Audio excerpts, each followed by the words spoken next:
Greetings, Earthlings. This is Jeff Brown, the head cook and bottle washer at the Biz Foundry. And so we're going to talk today a little bit with two people that we collaborate with a lot and talk about ecosystem building. Why do we do what we do? Why did we all start these things that the three of us work on, and why do we work together? And what does it mean to be an ecosystem builder? So we have with us today Amber. Introduce yourself. Yes, my name is Amber Flynn Jarrett. I work in the real estate space here in Cookeville, among other things, and we'll get probably into some of those side projects that are conducive to this little thing called Connected Cookeville. Yeah, these little ecosystem builders. And then we have Michael with us. Michael, introduce yourself and tell everybody what you do. Sure. So I'm Michael Akins. I am, among other things, the Director of Innovation and Entrepreneurship at Tennessee Tech. I also am helping to lead the Center for Rural Innovation, which really focuses on going into at-risk counties, depressed counties like Clay County, Fentress, White, and helping the entrepreneurs there either start a business or grow a business. And of course, we do a lot of work with the Biz Foundry and the Small Business Development Center, and it's a lot of fun. So what we've been asked to talk about today, and so we all kind of do the same thing in different ways, and all three of us are partnered in different ways. And I think it's important, Amber, tell us from your side, when we talk about ecosystem building, to me that means we're just trying to bring all these resources together and connect dots a lot of times. I think that's when I try to explain to my 9-year-old grandson what I do, it's kind of like connecting dots is something he could understand. And so how do we bring cool things together? So kind of tell us a little more about Connecting Cookeville and how that's ecosystem building. So we started a community-based podcast called Connecting Cookeville about a year ago, actually. We're right at just past our year mark. In that year, we've got, I meant to double check these numbers this morning, but it's somewhere around 97,000 downloads of our episodes. So in that, our main focus was, I'll just tell you back to the idea birth to begin with. The genesis of it all is I'm a podcast junkie. I love podcasts, love to learn that way. And I thought, it would really be cool if people could get to know some of the movers and shakers in Cookeville in ways that's just deeper than an elevator speech, deeper than their tagline on their business card, but really kind of connect with their story. And then that does help to kind of connect those dots. So I called my good friend, brother from another mother, Zach Buckner, and said, I've got this crazy idea. I don't know anything about podcasting, how to do it. I mean, I listen, but, as far as the technical parts of it, you think that that's something you'd be interested in helping me with? And he lost his mind. He was like, oh my gosh. He's like, I've been thinking about doing something like this too. Well, and Zach's no fun to work with. Oh, zero. Yeah, zero fun no at sense all. Of humor, I mean, if I could, this is what I could do for a living. If I could be the Oprah Winfrey of Cookeville, that would make me super duper happy. Unfortunately, it's I want to hear all your outtakes. Oh, the outtake. I mean, you don't have enough time for all of that.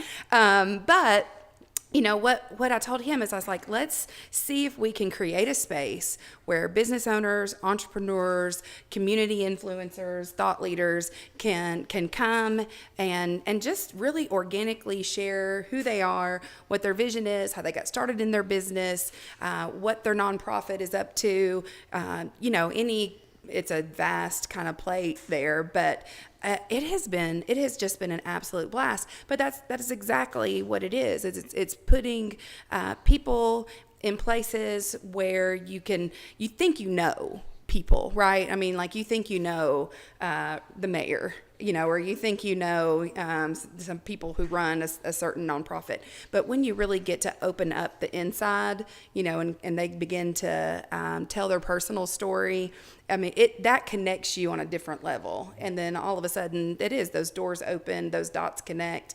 And hopefully, it's been a neat venture, for people to kind of take with us and learn kind of the people behind the scenes, so to speak. Well, and in our talks with entrepreneurs, there's always so you see their business, and then there's the cool story when you have the personal conversations. Right. Right. And so we really push that a lot. That's why we did the Start Here magazine, those kind of things, because to understand entrepreneurship and community building and all those things, you really got to understand the people and the stories. Absolutely. It's not so much about it's a checklist business. You do this, this, and this. The stories are what makes it awesome, and that's where you get bigger support. I think, is that understanding that backstory. And Michael, so my wife kids me about I have 2 or 3 work husbands, and Michael's one of them. Is that so? My phone keeps suggesting that I add him to my favorites. It's so funny that's adorable. Yeah, you do. so is that we wind up talking. So there's a couple people like that, right? That I talk to so much, my phone gives me notes on them. And so, Michael, tell us about TCRI and kind of how we started together and entrepreneurship at Tech. All right. Well, about 5 or 6 years ago, we at Tennessee Tech decided that, we wanted to really start a great innovation and entrepreneurship program. And basically what that means is we want our students thinking creatively. We want them to create jobs. Our unofficial motto at Tech is we want students creating jobs instead of finding jobs. And we know that all, give or take 11,000 students are not going to start their own business. While we want them to do that, what we really want to do is we want to integrate mindsets. So we think about, innovation is how do you create something new? How do you solve problems, right? And then of course that goes right into entrepreneurship as well. And, that's the business, aspect of it. But it's not just business. It's everybody. It's every student, and it's also faculty as well. And like I said, we want to integrate those mindsets into the classroom. So problem solving, creativity, how could we make a business out of this, whether we do or don't? That's what the employers of today are looking for, and that's what the economy of the future needs. Is we need those mindsets.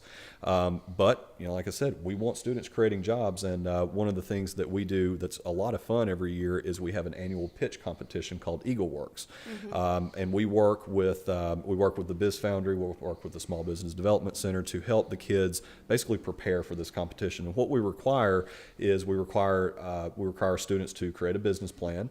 They also go through a business model process. And the Biz Foundry provides significant help with that. And then we work with the students for about 8 months prior to the competition, which happens every year in April. We just had our 5th year, and we actually raised $12,500, and we awarded that to our students. And we liken the competition, when we're explaining it, we say it's very similar to Shark Tank. So the style is similar in that the students come in as a group, they make a pitch, and then they have a question and answer series. But what we don't do is we don't take any of their equity, right? Like what you would find on Shark Tank. So we have been doing that, like I said, for about 5 years now, 6 years in total with the Innovation Entrepreneurship Program. So we do a lot of other programming and outreach with our students, which I'll probably talk about here in a little bit, but just know that we do a lot of really cool activities. And Biz Foundry's been with us the entire way. So we've got this successful model of innovation entrepreneurship, and what we about a year ago we were awarded with a federal grant from the Economic Development Agency to form a Center for Rural Innovation. And we feel at Tennessee Tech we are in a great position in our community and the surrounding region to be a significant and strategic economic driver for the region. Another one of our mottos is we say when the community does good, the tech does good, and vice versa. And over the past year since we formed this center, we have been able to see that every day. So like I started out saying at the beginning of the podcast, we go into at-risk and depressed counties, which is basically all the counties in the Upper Cumberland, including Putnam County.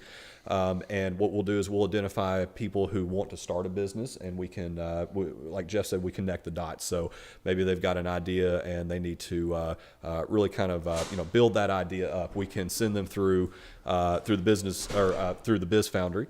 Or maybe they're already an established business, or maybe they need to figure out how can we apply for a loan or grants and things like that. Well, we work with the Small Business Development Center, which is a part of the College of Business. They're actually a partnership between it's a national organization, the SBA, and then there are several of those locations around the state, and we're lucky enough to have one here at Tennessee Tech. And so Jen and her team, Dane and several students, will actually help them with business plans. They will help them approach banks, look at other funding opportunities. So between the Biz Foundry and the SBDC and Tech as a whole, I think that this has really worked worked out really well. And it's quite frankly, it's a fun thing to do, and it makes you feel good at the end of the day because we're helping we're helping our communities. And I'll speak to this in a little bit, but it's not just all about the bottom line. It's not just about starting businesses. We're addressing food desert issues. That's, for those of you all don't know, is a low income, low access people. We're helping healthcare innovation. We're doing a lot with agricultural innovation. So it's really, really cool. So when we talk about ecosystems, this truly is an ecosystem. And I think the final thing that I'll say for right now is that kind of the guiding principle with Tennessee Tech on this is that we want to go and find out how can we help those communities. We don't want to go in those communities and say, here's what we think. We actually meet with them and say, what do you think you need and how can we help with that? Well, and that's one of the things that we try to do. So the part of our work with the Center for Rural Innovation is that we can't be all things to all people. Right. We're all fairly small organizations, to be real honest with you. Yep. And then when we talk about connecting well, hey, do they run entrepreneurship programs? No. But you know what they do? They promote entrepreneurs. And you know what all entrepreneurs need? PR, customers, all those kind of things. Yep. So when I say ecosystem building, what we kind of think our job is just how do we keep the ball rolling? Yeah. And there may be lots of parts to that ball, but and then we're trying to move to this mode that a lot of organizations, let's don't get into this who gets credit for the success. Let's just get the successes. Exactly. Yeah. We can argue over credit later, and we really don't care. But we won't. Right? Because if we're helping the community, helping a business start, help a small business go into a big growth spurt that adds wealth to the community, hires people. Absolutely. And so that's kind of what I love about Connecting Cookeville is it's this same mindset that we rise. We were trying to raise all boats here, That's guys. right. It's not about about one being better than the other. Hey, we love successes, and I'm not an everybody gets a trophy kind of guy at all. But if we raise the level of connectivity and entrepreneurship and innovation and business starts that start locally, everybody wins here. There's just not a downside to any of this, right? And so one of the things I love about your podcast is that in today's world of news and negativity and fake news and everybody screaming and yelling, and I think all three of our organizations, now let's don't pretend we don't ever have bad things happen, right? Sure. But we It's all life. promote positive, Yeah. no matter what, right? Is we won't get in that gutter with you, right? It's just we're not going to allow it, and so that's why the partnership with you guys, and we may all go cry in our beer later, Right. but we promote how do we really help, right? How do we get cool people to come and talk about Cookeville?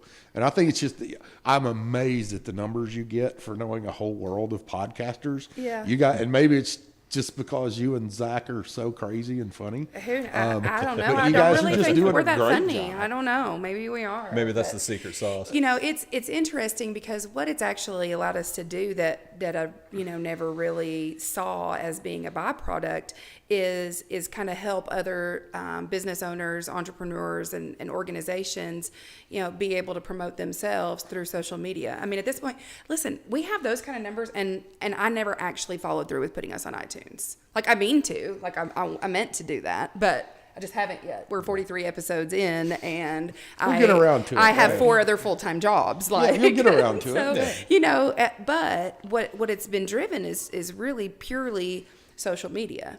And so what has happened, after, and now there's a little bit of method to my madness, don't get me wrong, but I've been able to then be able to show people, how to recreate that for their business or for their nonprofit.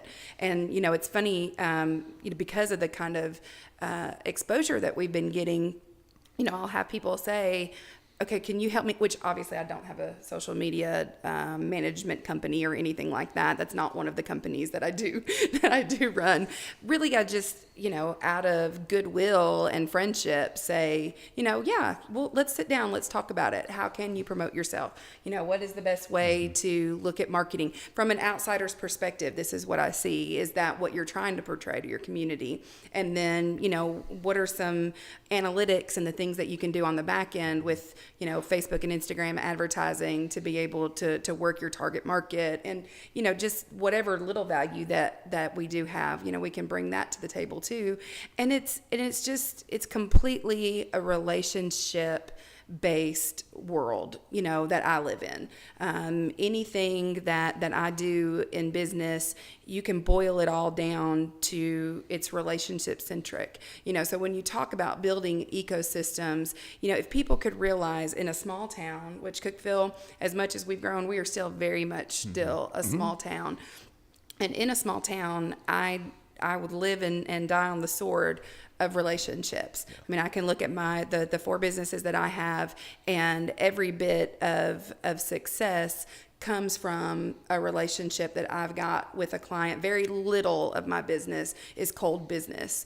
And, when you think about feeding those relationships with the value that you can bring to the table, whatever that is, and everybody's got a piece, to bring to the table. And if you don't have that scarcity mentality, like you were saying, if you really do believe that the rising tide lifts all boats and you're willing to give of the value that you have, that will come back in revenue. Well, and it usually comes back many times over, right? Absolutely. So you can kind of a fight and biblical get little principle, wins, or just you can saying. collaborate and get huge wins. So that's kind of the attitude we've taken. I tell my team members all the time, you do not have to make all of your money on this transaction. If you are playing the long game, then you can realize that no matter if you have to take a cut here or there, or even if it hurts you today, it will benefit you tomorrow. And so be thinking about, really, if you're putting your customer first and you plan on being in the real estate game 3, 5, 10 years from now, it will come back to you. I can promise you that. In our theories of entrepreneurship, of course, we're big on mentorship. And a lot of times that mentorship is somebody that just might be 6 months ahead of you helping, right? Sure. And so how do you people that are willing to give of their talent and experience to help others?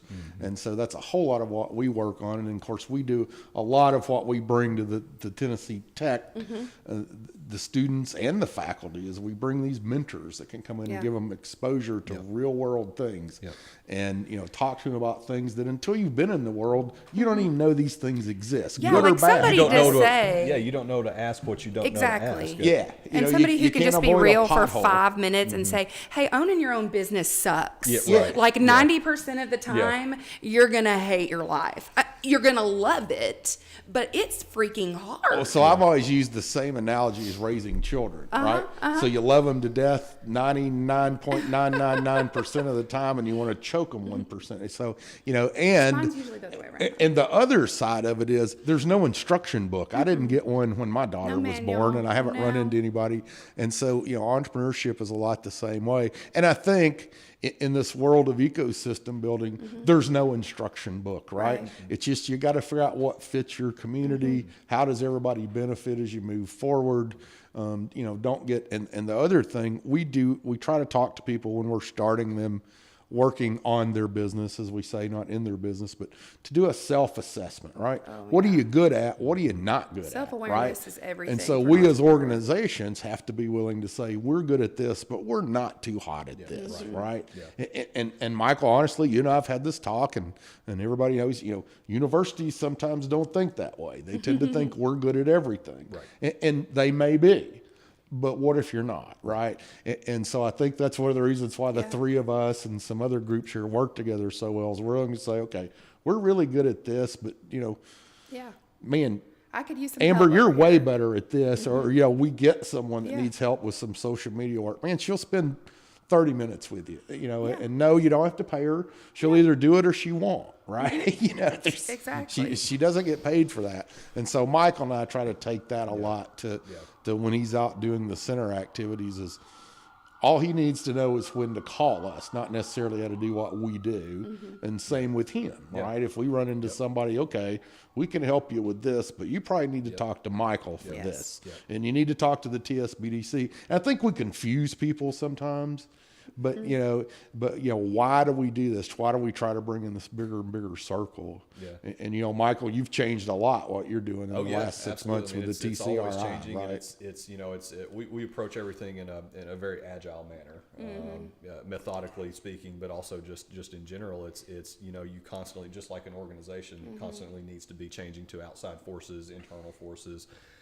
we've got to change what the scope of what we're doing Stay looks like, nimble. and Yeah. sometimes that's, every day, sometimes that's, over the course of 8 months, something else I'd like to actually point out, what you said is actually two things. First is you said it's really good to get an outside perspective, and I would like to echo those comments that a lot of times, we work with student teams, we work with community members, entrepreneurs. Sometimes the hardest thing in the world to hear is that outside perspective, those things you don't want to hear, and those are the things that you need to hear. Yeah. And that's really what's going to take you to that next level. So I commend you for mentioning that. And also, second is to your point about relationships. I think that's what Jeff, myself, obviously you. That's how we work is on relationships, because I mean I think it's so critical. One, the relationships with the entrepreneurs, but also through the university we've got relationships internally with across departments, because we want to work with agriculture and engineering and nursing, and find and utilize the faculty and the students that have different backgrounds, because diversity is the key to everything. Who can we put together with this business or this entrepreneur to really help them or help the community? So again, I think that relationships are one of the key elements to all of this. I told Tiffany the other day when we were talking, I said, I always joke, but I may actually do it one day. So I'm going to write a book, and it's called Relationships Equal Revenue. I mean, and I think so many times, that almost feels like kind of like, well, what are your, the people that you are friends with that you make money off of? Well, absolutely. The same reason I would rather shop local. I mean, I want my friend who owns the boutique to get that money versus, a big box store, or the same with coffee shops, or, whatever, anything that you can do where you can put your money back into your community.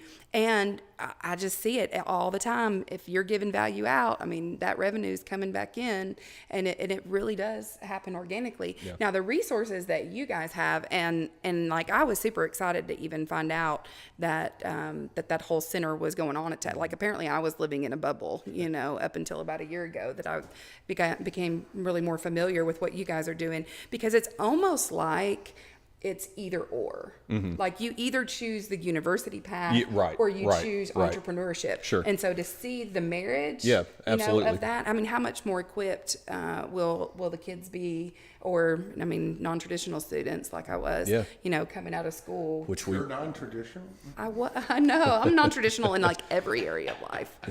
But I mean, and I agree. I mean, that's what we see as we're kind of coining the university of the future has to be able to embrace all of these things. You better figure it out. Online education, all these things, everybody's got to be changing, right? I mean, you don't do real estate the way you did it 10 years ago. That's for sure, right?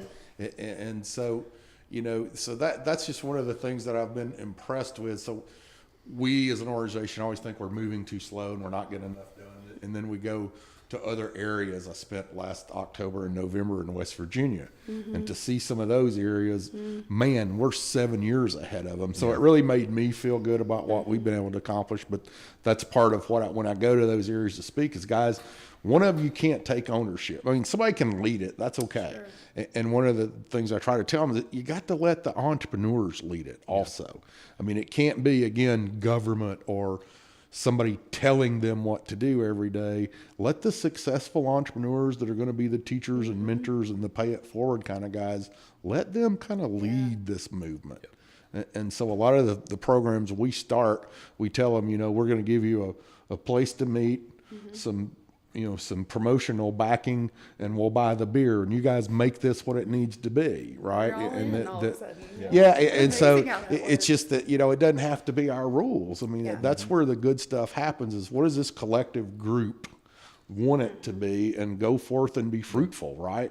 Is that we don't put all these rules on it ahead of time. Most entrepreneurs cannot operate in that type of an environment. They just, they're entrepreneurs. Exactly. So one of our we call him a Yoda mentor, and Michael's heard that talk before, but he talks about when you see people break from the employee mindset into the entrepreneur mindset, and it's almost like a physical feeling, right? Like, maybe I need a pill for this. And it's a struggle sometimes, but then we've had two guys, I think they've already done a podcast that talk about that when it dawned on them is, man, that's a different mindset.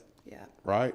And it took a while to get there. And it's hard. Yeah. You know that. Oh, You yeah. know, when you're there at 1 a.m, everybody sees the glory side. But when you're there at 1 a.m. counting pennies and trying to figure out what to do Right. next. Well, and you know what we found in all the guests that we've had, it's so funny that it's like it looks like this exponential, you know, kind of growth, like not quite overnight success, but some of them, and like, oh wow, just out of nowhere, you know, here you Started are. a business and Ta-da! Yeah. Like you don't see all the grind, The you know, grind. behind the scenes. But that's what I love too about, you know, this type of networking and resource management and pooling together of people and you know, frankly, putting them in touch with where they can get money or just what to do next. I mean, so many people just get paralyzed in the process, Right. you know, they don't even know. I mean, I just had to figure it all out. Like, I don't have a clue. I really have never known how to do anything that I do. You know, it's just like sink or swim, you know, figure it out. And sometimes we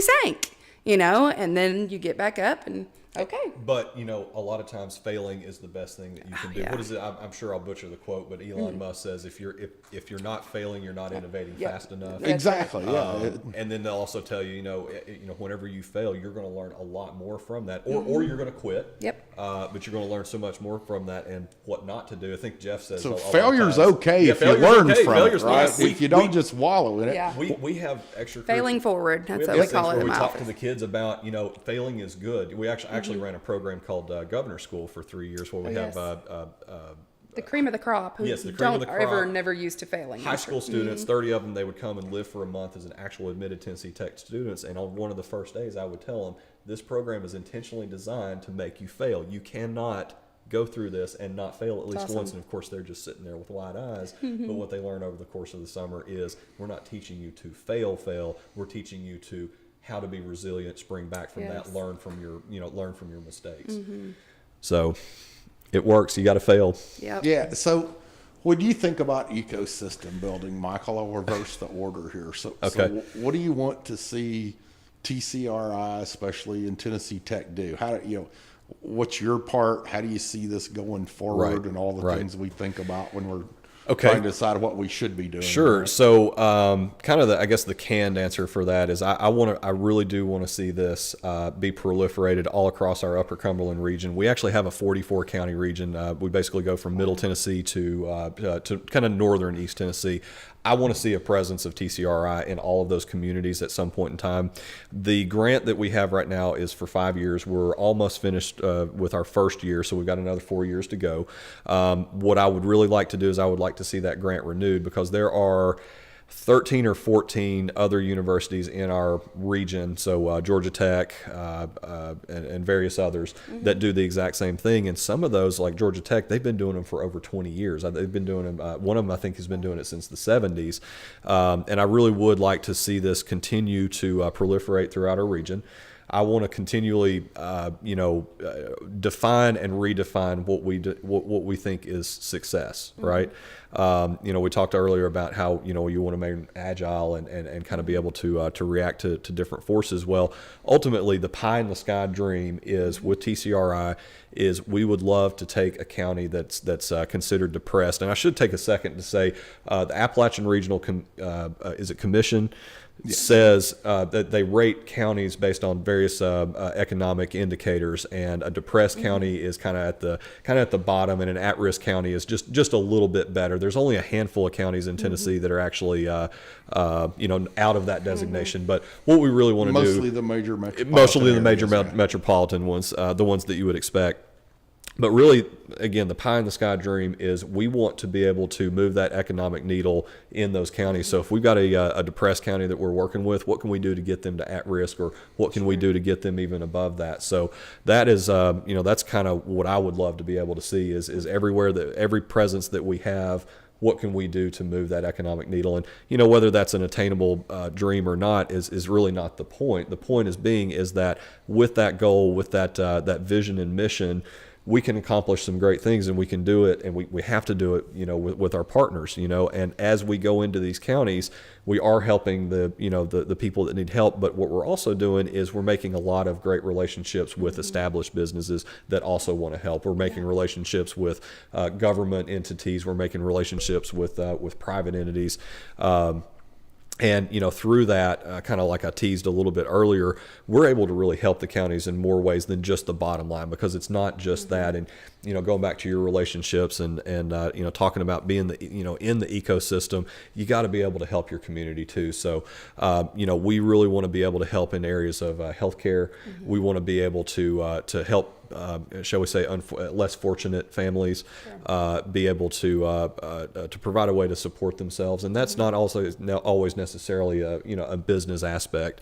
We've got a lot of programming at Tennessee Tech. We actually just got a major grant that basically allows us to go into the communities and evaluate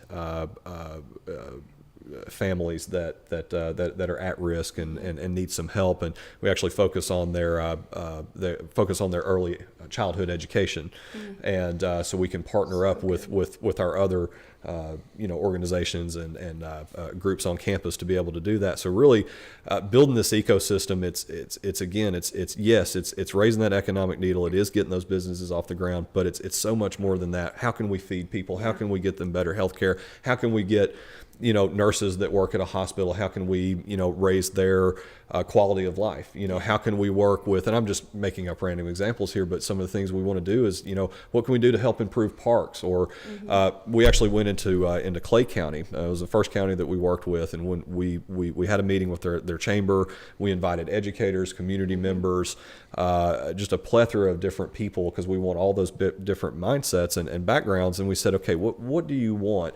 And one of the main things that came out of that was, we are constantly losing population. People don't have anything to do here. They don't feel like they have opportunities, which in many cases is true. So how can we use that information to really help improve? So one of the things that came out of it was, let's go talk to our high school students. And we don't want to talk to just the straight A students. We want to talk to the athletes. We want to talk to the straight A students. We want to talk to the D for diploma students. We want to talk to all of them and say, what would you like to see in your community? What would make you want to stay here in Clay County? So we firmly believe that economic development does start in a K through 12 environment, meaning kindergarten through 12, does go over into some type of post-secondary, whether that be Tennessee Tech or a technology center, community college, or coming to the Biz Foundry and learning the business model canvas and getting doing your entrepreneurship thing. Really, what we want to do is we really want to be able to utilize all of our assets and all of our resources to, really to take it to that next level. So the whole point of innovation is there's no one way to solve a problem. No, right? and there shouldn't be. How do we bring all these resources to bear and cool people with all these connections that we can actually do something, right? Right. And so our board tells each other is, to be on our board, we watch your feet, not your mouth. And we'll kick you off if your feet aren't moving. We don't need your mouth. We got plenty of those. Yeah. We need you to do something to help people. And so, and that's it's just been the most interesting thing over the last years. I think our whole community, and not just Cookeville. I mean, this whole region, hopefully maybe we're seeing a bit of a tipping point. And I don't know if it's just because the economy's so good, or we making that big a difference, or both. I don't think we can take credit for a whole lot. But everybody working together is maybe we can start solving some things, get more companies to start locally, because what we push. Of course, we think the key to all economic prosperity is entrepreneurship, because we're totally bathed in the blood kind of thing. But there are other ways to get there, and how do we help with that? Even as an entrepreneurial organization, is we can help big companies and little companies solve some specific problems, and a lot of times that is, we have an entrepreneur that could do software for that little company that everybody wins here. So, that's another part of our connecting is every entrepreneur needs more customers. We find that to be a pretty universal rule. If there is a universal rule, we all know one thing you all need, and that's more paying customers. And so we get a lot of people, and you and I have talked about this a lot, Amber, a lot of people on the street was, how could I help entrepreneurs? Go there, buy something. That would be a great way to help. It's a good way to start. Put your money where your mouth even if is. you don't need it. And so, and tell people about them too. And tell people about it. Use your influence. And so that's what I love about what you're doing with Connecting Cookeville, because it really is becoming in my opinion, for what it's worth, it's becoming the big influencer here, right? I think we've seen that change. Sure. Like you said, you never dreamed a year ago. No. Well, and you would and be just looking at 100,000 downloads. No, I mean, I was like, I thought my mom you would have laughed listen. at me if I told you that, right? Yeah. You would have made fun of me. Yeah, and those are unique downloads. I mean, that's not my Right. mom listening to it 90,000 times. I mean, those are right. really, true numbers that Libsyn will track. But what I found from it, and also another unexpected turn, which is that not the life of an entrepreneur, anyway, is a constant, you use the word agile, we use the word nimble a lot. I mean, you're constantly reinventing the wheel. Like, Oh yeah, I mean, okay, we let's see go it every figure out day. what's Your next. original idea, and then what ultimately becomes successful, sometimes don't even look like they're from the same planet. Yeah. Right? I mean, Exactly. They may basically be out of the same gene pool, but that's about the only difference. But the motivation stays the same. Yes, absolutely. And so serving as a community connector, was just sort of a natural byproduct of it that, again, I didn't expect. But just the number of people that will reach out and say, hey, I'm looking for a job, in this, or I've got this idea for a nonprofit. Who should I talk to?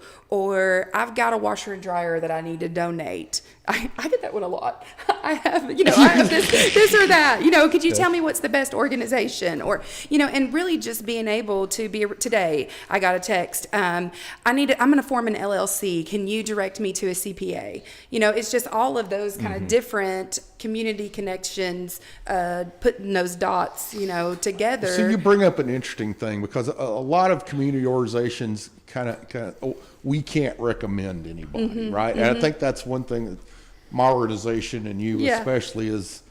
Right. We're not that way. We recommend the people that we know and Mm-hmm. trust and help us, and Yep. and so we think that's what makes the world go round, Right. right? I mean, Oh, it absolutely does. if I recommend you to sell the house, then you're going to recommend me. I mean, so Yeah. we're not afraid of that, because again, my career has been exactly the same as yours.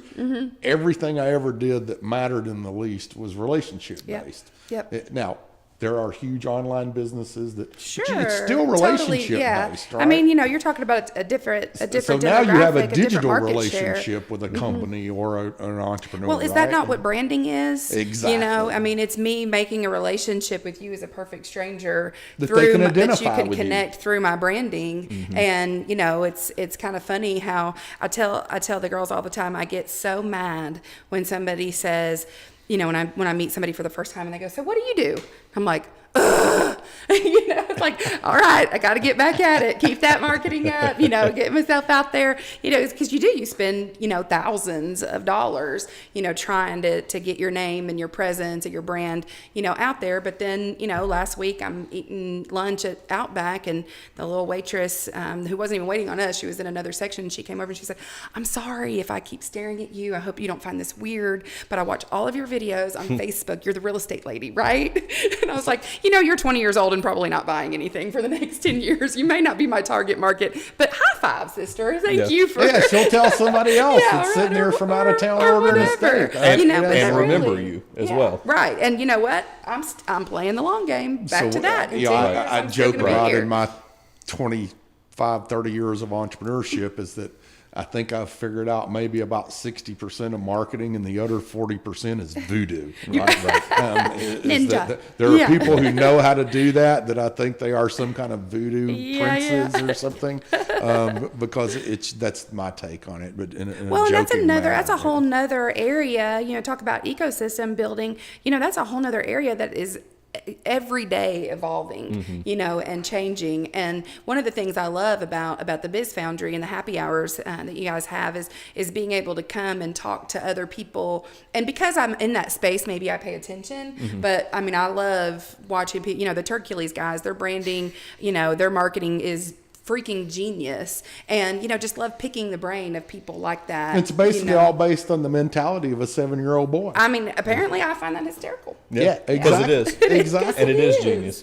It Yeah. is. So and how do we not be embarrassed by that, Right. right? Right. Because Right. that's another thing we run into is sometimes people don't know what to do with people like us, right? Because we are a little outspoken and probably way too weird of a sense of humor and those kind of things. But Well, and again, if we're and not we don't mean to careful- offend anybody. No, and that's but if something we're I not always try to careful tell as an people. entrepreneur in that ecosystem, we build an island.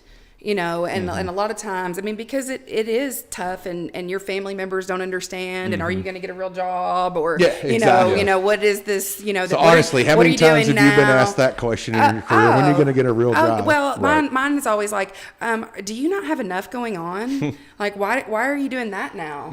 Like, or why, or you're starting another business? Like, what? And it's just like, I don't know how not to. I don't mean to. It's just like, if I have an extra 5 minutes, it's like, hey, this is a good idea. Let's see if we can explore you it. see a problem you think needs solved. I mean, that's what you do. If you do create this island that you love, you're going to die of that loneliness. I mean, that ecosystem cannot exist. As much as we like to think that we're independent and we're strong and, all of this, we need each other more than the outside world, so to speak. But there's not an outside world. I think that's the thing, for entrepreneurs to understand about the ecosystem is that we can be connected with government organizations, with the university, with the city and county governments. The pastor says the same rain falls on all of us, right? That's exactly right. And so, it's one of the things like We need people each other. think that you're anti-government or you're no, I mean, really what we'd like to get is to that relationship that, hey, we could work with cities and counties and go, hey, if you could change a couple of these rules, that would really help your entrepreneur brothers out here, right? And I think and that's going to help them out. What's so good about Cookeville, and I do think that the reason that the opportunity is here is that all of the major players like to play together.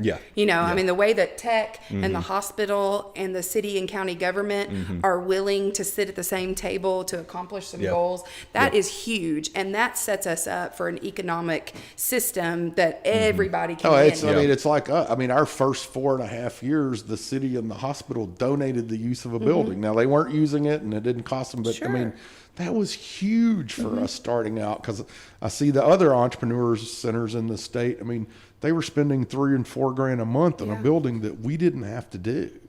And so that was just huge for us starting out, that at least we had a home. We weren't, and so at virtually no cost other than what we did to fix up the building. And so again, those are the kind of things is that we try to promote as guys, get out and talk to people, ask questions. It's actually amazing who will help you if you'll put your pride down just a little and start asking for help and talking to cool people. Is that we also know that entrepreneurs, this because I've listened to almost all your podcasts. Almost everybody looks back and says, this woman helped me or this guy helped me or this guy told me this. Michael knows that from talking to everybody. Everybody looks back and go, this was kind of my mentor or the person that gave me the best advice I ever gotten. And so especially him getting to work with those students every day. Now that's cool. It is. I mean, I'm kind of jealous. It is. I'm not going to lie. It's cool. Yeah. So I'm not going to lie. It's awesome. They're way too much fun. Yeah, they are. For sure. So you just see those young, unadulterated minds that still believe that they can do whatever they want to do. They haven't been told no enough to be jaded or cynical, and I love that. And we put the resources in place for them to be able to do that. Awesome. And we also create I hate this word, but we create a safe space to actually learn how to fail. Because they're starting businesses. I mean, we've had all kinds of businesses start out of our EagleWorks program, but one of our second place winner from this past year, they created a 3D printed gene splicing tool. Yeah, exactly. I mean, it's just these kids are smart. They've got ideas. They see the problems that they can help solve, and we can put in the resources to help them really hone and refine what they're doing. So Michael and I have to tell those kids, dumb it down so we understand what you're talking dumb it down about. a little bit. So, but you think about how that impacts the community moving forward. I mean, like those kids, if they stay here, which if we continue to build an ecosystem that is friendly, for them to want to plant roots here afterwards, they're employers. They're innovators. I mean, that's something that grows, and it's something that we see a lot in Cookeville. There's a lot lot of very interesting, cool businesses, not just Cookeville, the Upper Cumberland as a whole. Yeah, so we're you know, when starting. saying So that's that just what I was generic. sitting here thinking when we think about the ecosystem on the bigger outside of Putnam County. You know, so we're seeing our first microbrewery open in Sparta. Yeah. Right. And Gorgeous so, building. And we all, oh yes, I want to be in that beautiful. building so bad. But that's a whole nother discussion. But you know, we're starting to see these things happen everywhere that probably 5 years ago everybody would have said that won't happen in the next Right, 5 years. right. Yeah. And then in these discussions of how do we keep young people here, how do we get more technology here, those things are part of that ecosystem you have to have. Right. If you want a tech company to move here, you got to have all these things from microbreweries to food trucks to hiking paths to, Quality of life. all those Quality of quality life. of life kind of Yep. issues that younger entrepreneurs and the techies are really looking for. Yep. And not to get political, it is an election year, but I mean, the city and county government that we've had, you know, over the last 4 to 8 years has really made that, you know, a strong emphasis. And, you know, hopefully the next regime will continue to do that. Yeah. But it's been great to be, you know, building businesses in that time frame, because you see it attracts, you know, I mean, you're getting across the board the jobs from blue collar to white collar. It takes all of those jobs. It I takes mean, all does. of It them, does. because when we promote entrepreneurship as economic development, we're not saying stop the other forms of economic Right. development. Yeah. We're saying add to, Yeah. right? And so Well, and every entrepreneur eventually needs employees, you know. So, that's kind of I the mean, point, yeah, right? For it ours, is, to yeah. get you to grow to the point you're hiring people. Right, right. And so, you know, all that's part of the equation, and we don't have to be in each other's way. So I think that's one of the good things that I think we're seeing happen is maybe people are starting to agree to that a little more, that we don't necessarily have to get the credit. How do we just get it done and roll on, right? 'Cause Good. It's a good word. if we're all successful in this ecosystem building, there'll be plenty of credit to go around. Yeah. You know, And so- Michael hit it earlier. By then, you won't want it anyway. Yeah, right. You know, we're not worried about it. It's just everybody. I'm the old man in the crowd, so, you know, then I can how just you have say, all those entrepreneurs bring me beer at the nursing home. So, love it. You know, but yeah, that's just one of the things I wanted to talk about as we were talking about what would our topic be. Is I think this is something that the three of us probably do, and sometimes didn't realize we were doing it until we started talking about No, this. yeah, honestly, absolutely. is now probably mine a little bit different. Is that certainly something we started with a bit of a goal. As working through Launch Tennessee, but I don't think you ever realized you were an ecosystem builder until No, I actually had to Google that when you told me what we were going to talk yeah, about. and so then you're like, whoa, that's what I Entrepreneurial do. ecosystem. That So- sounds really cool, but Yep. what is it? Yep. But yeah, then you you really kind of look. Yeah, that's exactly. That's our exactly life. what I That's do, just right? what I it is, didn't yeah. even know it. Yeah. Right. So, anything else you guys want to close with before we wrap up? You know, I don't think so. I think I'd just say, you know, we really appreciate being able to be here. Hopefully everybody has that's watching has been able to learn a little bit more about, you know, how we connect those dots, what, you know, services we have available. Maybe I'll throw out my website, techchcri.org. You can learn a little bit more about what the Center for Rural Innovation does. And then also, shameless plug for EagleWorks. We get the community involved with EagleWorks. So we have opportunities where people can be a judge, you can be a mentor, you can help you know, you can actually shape student lives. All of our awards are actually 100% donor funded from very generous donors. So if you wanted to give us $5 or $5 million, we'd love to talk about that. So come help shape student give it lives. to the students as prize money. Yep, give it to the students as prize. It'll all go to students as prize money. But again, really not to end on a financial note.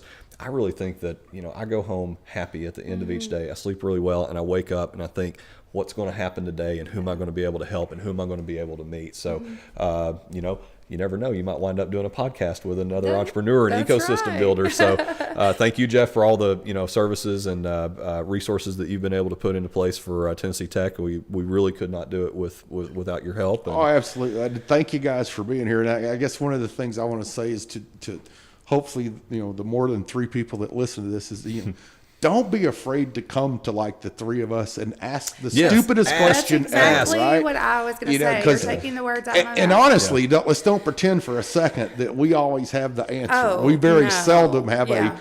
a 30-second answer. Right. hey, let me send a few emails out and let's see what we get. Right? We can tell you what not to do. Though. I can definitely tell you that. Yeah, so I can write 10,000 pages. But on it's what not probably to one do, of my but- favorite things is when I mean, just this week, a friend of mine's daughter who's moved up to the DC area sent me a text and said, "Can I just pick your brain for a minute about a business idea?" And I was super excited. I was like, "Yeah, when can you talk?" She was like, "Now would be fine." Yeah. But I think anybody that's in this space, we feed off of each other. You know, it's that energy that's contagious, and you know, your idea might spark something in me. You know, which then I'm able to share with somebody else. We love talking about this. So stuff. it's definitely not a burden, infectious. you So know? we have the opposite problem usually is we have more ideas and get all excited than we could ever execute Yeah. on in a We need- lifetime. I need to- yeah, and I need guess some that's one thing execution. we should say. You know, if you're interested in volunteering as a mentor or all these things that the student entrepreneurs need or our entrepreneurs do, or you're interested in being an investor, I mean, that's part of all the things we do. And again, maybe not an exact answer at that second, but we've been amazed at what working with people like you know, you and I are already doing that. Hey, Amber, about I need this? somebody that might Yeah. know this. Wait a minute. You know, and she'll call me back in a couple hours, and we usually have 10 minutes of making fun of each other, and then we get to the point. But You you know, already know. but like, hey, did you know this guy was here? No, I didn't know that. didn't Right? know. So I mean, that is, if we can apply that to helping people, it's a whole lot of what we do. Well, and that's kind of our little tagline from the podcast is that, you know, we exist really. We hope to inspire people, you know, by hearing the stories of business owners, entrepreneurs, thought leaders in our community. You know, we hope that you're inspired to find your passion, Right. you know, and find your place to connect with Cookeville. And that's really, you know, what any of us are saying is that everybody's got a piece. Everybody's got a part to play, you know, in this ecosystem. Find what makes your heart beat and then pursue that passion. And Exactly. then we'd love to run alongside you in this race. Sure. Well, thank you guys very much. Thank you, Jeff. Thank you. We'll This has see been you great. next time.